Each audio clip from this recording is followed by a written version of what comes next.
Swali la kwanza linatoka kwa Merisiana kutoka Chamazi. Anasema, mtumishi wa Mungu, nakushukuru kwa neno hili. Kwa kweli mimi ni mchanga kwenye imani. Nakushukuru sana mtumishi, nimefuatilia vipindi vyote vitatu. Anasema sasa, kwa mtu anayeanza safari ya kiroho kabisa, mchanga wa imani, hatua ya kwanza ni ipi kati ya kusoma neno, kuamini neno au kutenda neno? Hilo ni swali la Merisiana kutoka Chamazi. Kwanza nakushukuru kwa masomo, amefuatilia vipindi viwili vyote, sehemu ya kwanza mpaka ya pili, na mpaka sasa hivi ikiwa tunaenda na sehemu ya tatu. Basi anauliza kwamba kwa yeye ambaye anaanza safari ya kiroho kabisa, ni mchanga wa imani, hatua ya kwanza ni ipi? Hapa amesema kusoma neno au kuamini neno au kutenda neno. Sawa, kwanza ni washukuru watazamaji, lakini pia ninaona umakini wa watazamaji wetu kwa sababu tunazungumza mambo mengi na kunakuwa mafafanuzi mengi. Ila nikiangalia swali kutoka limejikita kuhusu neno. Kabisa. Maana yake wanajaribu ofu yale mengi yaliyopita, wanaangalia kile tunachotembea nacho. Ndio. Kwa hiyo inaonyesha umakini wa watazamaji wetu. Mtazamaji wa Chamazi, umetaka kufahamu hatua ya kwanza, umesema ya mtu mchanga anayeanza katika imani. Ndio maana yake. Sasa unataka kujua hatua yake ya kwanza ni ipi? Kusoma neno, kutendea kazi neno au kuamini neno. Mimi niseme kwa mtu wa imani, hatua ya kwanza sio kusoma, wala hatua ya kwanza sio kuamini, wala hatua ya kwanza sio kutenda. Hatua ya kwanza ya mtu wa imani kusikia. Kwa nini? Kwa sababu mtu anapokuwa hajaenda katika imani, ndio Mungu anamtumia mjumbe. Kwa sababu yeye hakuwa katika imani na yeye ni mchanga. Kwa hiyo anachopokea cha kwanza kwenye ile neema ya hatua ya kwanza kwenye neno, tuje kwenye neno, ni kusikia neno. Ushahidi ndio ile Warumi 10:17. Sio kuamini, sio kusoma, sio kutenda, ni kusikia. Warumi 10:17 inasema, basi imani chanzo chake ni kusikia, na kusikia huja kwa neno la Kristo. Huo ndio ushahidi wetu. Anasema basi imani chanzo chake ni kusikia. Hapa anasema chanzo ndio hatua ya kwanza.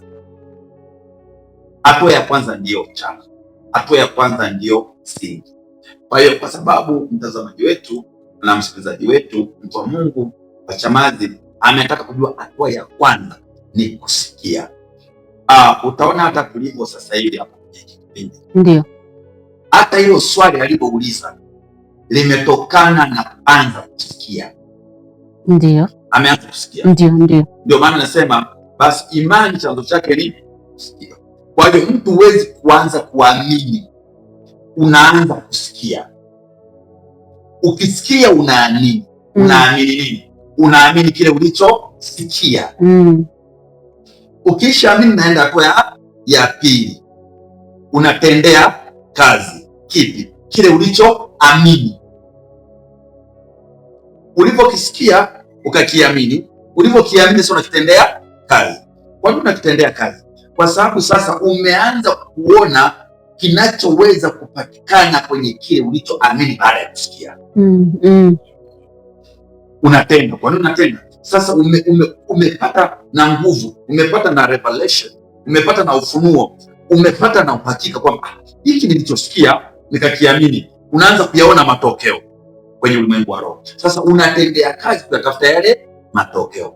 Kwa hiyo kwa kifupi tu ni hivyo, kwamba hatua ya kwanza kusikia, hatua ya pili ni kuamini kile ulichosikia, hatua ya tatu ni kutendea kazi kile ulichoamini baada ya kusikia. Amina. Naamini Merisiana umeweza kupata majibu ya swali lako kwanza kwa kusikia. Hongera sana kwa swali hilo, na mimi sasa hatua zako zitaenda vizuri sana na Mungu akusaidia katika hilo. Swali la pili natoka kwa Everin kutoka Tabora. Anasema unaposema neno linakuwa roho pale tunapolitendea kazi. Je, hii ina maana kuwa kabla ya matendo neno halina uhai ndani ya mtu au lina uhai lakini halijadhihirika? Evelyn kutoka Tabora. Nimshukuru mtazamaji wetu wa Tabora. Ndio. Kwanza amesema ninaposema. Ndio. Nirudi kwa Evelyn, sio mimi nimesema. Neno ndio limesema. Akisema unaposema ina maana ni langu. Msemaji ni Yesu mwenyewe.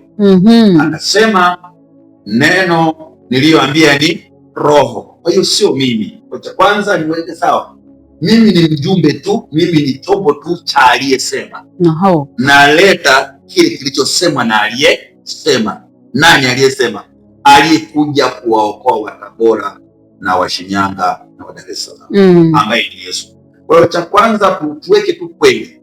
Akisema mimi nimesema, atakuwa ananionea, bali mimi nimewasilisha ujumbe uliosemwa na Mwokozi katika kitabu cha Yohana 6:63. Yohana 6. Turudi kwa msemaji mwenyewe ambaye ni Yesu. Yohana 6:63. Rudi hapo. Yohana 6:63 inasema, Roho ndiye itiayo uzima, mwili haufai kitu. Maneno haya niliyowaambia ni roho tena ni uzima. Kwa anasema maneno yale niliyowaambia ni roho tena ni uzima. Sasa hapa anayesikia anamsikia aliyesema ambaye ni Yesu. Ndio.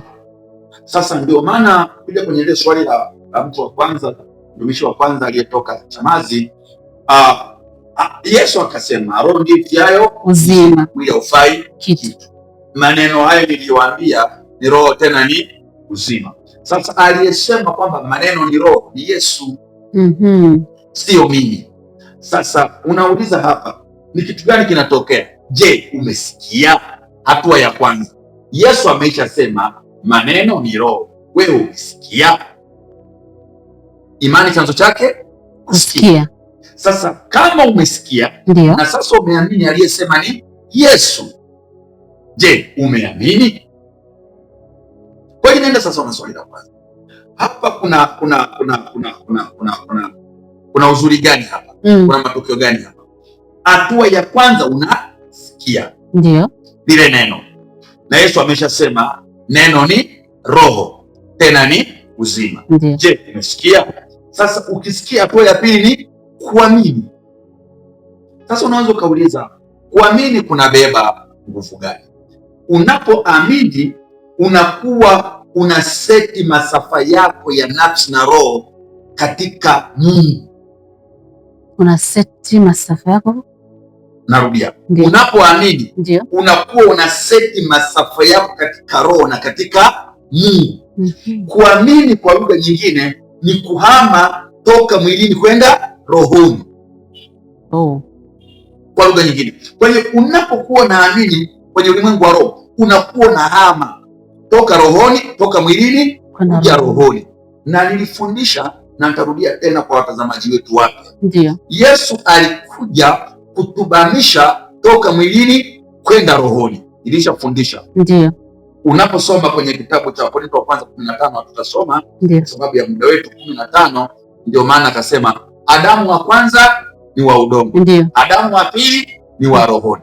Akasema kama walivyo walio wa udongo ndivyo walivyo walio wa rohoni. Kama walivyo wa mwili ndivyo walivyo wa roho. Sasa unaona, kumbe Yesu alikuja kututoa mwilini kutupeleka rohoni. Na hiyo ndio watu wengi hawajui. Ndio maana akasema kama tulivyo wa Adamu ndivyo tulivyo kwa Yesu. Yesu alikuwa neno, akatoa mwili ili na sisi tulio mwili tutwae roho. Sasa ndio maana natumia sentensi kwamba unapoamini hiyo unakuwa na seti yale masafa toka mwilini kwenda rohoni. Una seti yale masafa. Kwa hiyo imani inakuwa inakuseti toka mwilini kwenda rohoni. Na sasa ukisha seti masafa yako toka mwilini kwenda rohoni kupitia kile ulichosikia kwa njia ya imani, kwenye hatua ya ngapi? Ya pili. Sasa hatua ya kwanza ni kusikia, hatua ya pili ni kuamini. Kwa hiyo kule kuamini ni kama unahamisha chaneli yako toka mwilini kwenda rohoni. Safari na channel kuna watu wanaweza kuishika vizuri, nasikia kwa mbali kama na mkono. Sasa hiyo tunasema mchanga nini, bado unahama, unaenda kwenye masafa ya rohoni kutoka mwilini. Na nilifundisha masafa ya kutoka mwilini kwenda rohoni ni marefu kuliko kutoka rohoni kuja mwilini.